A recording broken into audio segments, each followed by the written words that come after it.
Awalnya saya itu kena diabetes. Diabetes itu terakhir udah hampir 600, kurang sedikit 600, tapi dokter katakan kamu harus diinsulin. Nah, tapi saya tidak mau. Enggak dokter, saya nggak mau. Karena apa? Saya tidak suka. Ibu, itu lihat, pasien saya udah 400 aja, lihat, terkapar, pakai infus apa segala. Tapi enggak dokter, saya nggak mau. Sampai kapanpun saya nggak mau di insulin. Udah gitu, akhirnya saya percaya diri, dan tiba-tiba karena diabetes itu merusak organ kita. Jadi sampai timbullah saya kena jantung, yang divonis jantung koroner. Nah, dari situ saya kena jantung koroner, terus saya akhirnya saya dioperasi. Ini harus dioperasi karena sudah jantung sebelah kiri sudah tidak berfungsi. Jantung sebelah kanan tinggal 20%. Nah, saya percaya. Ya, terus anak saya kasih support. Sudah, Mam, dioperasi aja. Tadinya mau dipasang 5 ring di jantung saya. Tapi saya menolak, saya nggak mau, saya dipasang 5 ring, saya takut, pokoknya nggak mau. Ya udah, terus anak-anak dukung, ya udah sekarang operasi aja, Mam. Enggak apa kok, nggak usah takut. Oke, saya ambil keputusan, ya saya siap operasi. Setelah operasi, saya mau dioperasi, saya udah dicek lab segala macem, langsunglah masuk ke ruang operasi. Nah, dokter itu kan ada timnya tuh, ada 6 dokter. Terus ada dokter anestesi. Anestesi ini yang kebingungan. Dia bilang, wah gimana nih? Oksigennya turun, semakin turun. Terus terus bilang anak-anak saya, Dek, itu nanti tolongin ya, doakan tim kami. Dokter. Oh, Shirley kan? Oh ya, siap dokter, nanti kita pasti doakan. Oke, kita dibawa masuk. Masuk di ruangan itu masih ribut. Dokter, gimana nih? Oksigen kok semakin turun. Saya udah denger ribut terus, saya bilang, dokter, udah operasi aja. Saya nggak takut mati kok dokter. Terus sudah, dokter begitu dengar, oke. Terus saya dipentang lah, tangan saya disalib gitu. Terus saya diikat, terus disuntik. Saya disuntik, terus saya nggak tahu lagi. Udah begitu, terus dikerjakan oleh dokter. Saya udah nggak tahu lagi, terus sampai 10 jam katanya. 10 jam saya ada di ruang operasi. Terus keluarga saya juga udah bingung, keluar masuk. Dokternya sendiri keluar masuk. Karena dia juga stres, takut saya mungkin lewat atau gimana ya. Ya udah, pokoknya dia udah stres itu. Ya udahlah, saya pasien yang paling lama di operasi. Yang paling lama. Yang lain sudah pada keluar, sudah pada makan, tapi saya masih ada di ruang ICU. Begitu lama di ruang ICU. Terus saya di ruang ICU itu, waktu saya udah selesai, saya dibawa ke ruang ICU. Saya juga nggak tahu. Waktu di ruang ICU, di ambang sadar saya melihat dari sudut samping tembok itu, sebelah kanan saya lihat salib Yesus turun dari atas. Terus dia melihat saya dari atas tuh. Saya lagi terbaring. Tuhan cuma bicara, sakitmu itu belum seujung kuku hitamku, kata Tuhan. Saya kaget. Ya Tuhan. Iya, terus Tuhan jelaskan. Kamu tuh kamu lihat saya yang sudah dicambuk, dipukul, diludahin, dan disuruh pikul salib. Wah, itu saya lihat, saya dengerin apa kata Tuhan. Oh, saya bilang, oh iya ya Tuhan. Ya, oh saya baru ngerti apa yang Tuhan Yesus lakukan gitu, di aniaya gitu. Oh, saya ya Tuhan. Terus Tuhan udah bicara seperti itu. Oh iya ya, saya belum seujung kuku hitam Tuhan. Ya, terus tapi Tuhan terus naik ke atas, hilang.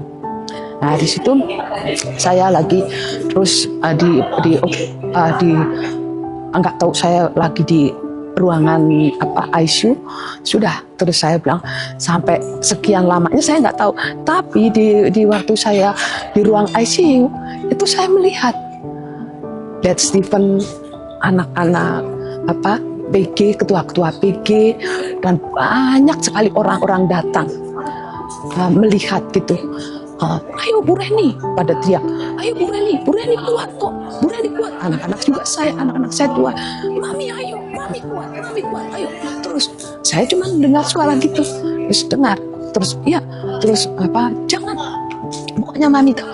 Saya terus akhirnya dia lihat, ayo Bu Reni terus, udah gitu. Oh ya, terus, nah saya udah, anak-anak saya lihat, itu dari grafiknya jantung itu kan ada yang titit gitu.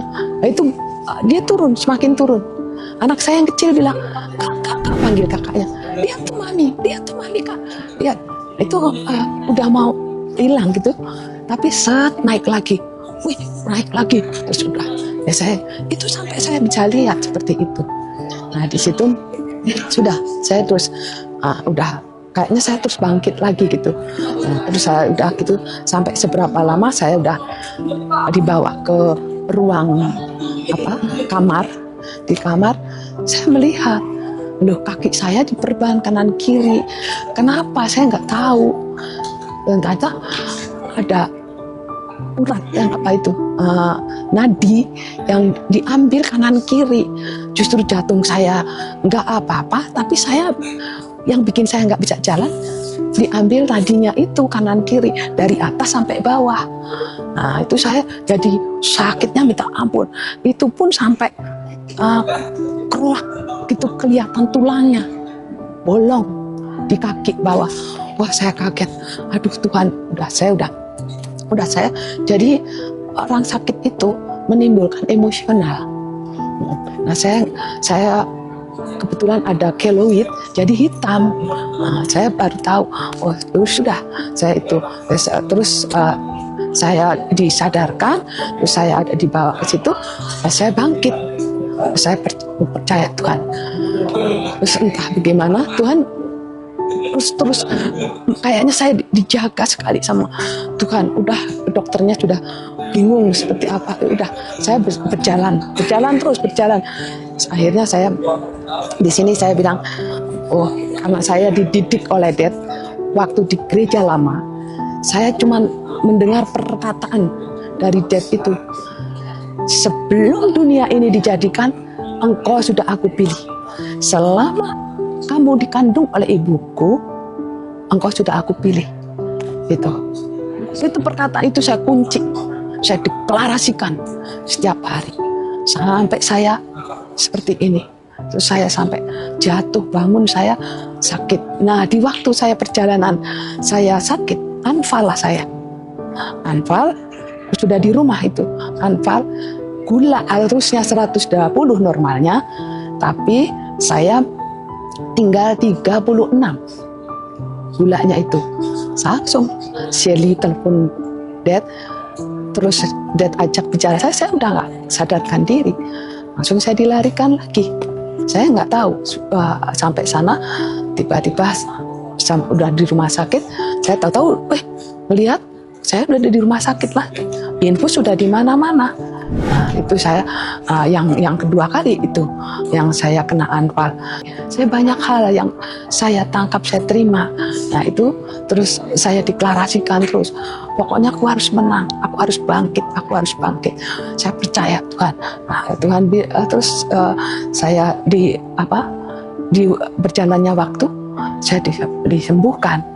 Tapi saya udah pakai kursi roda kan.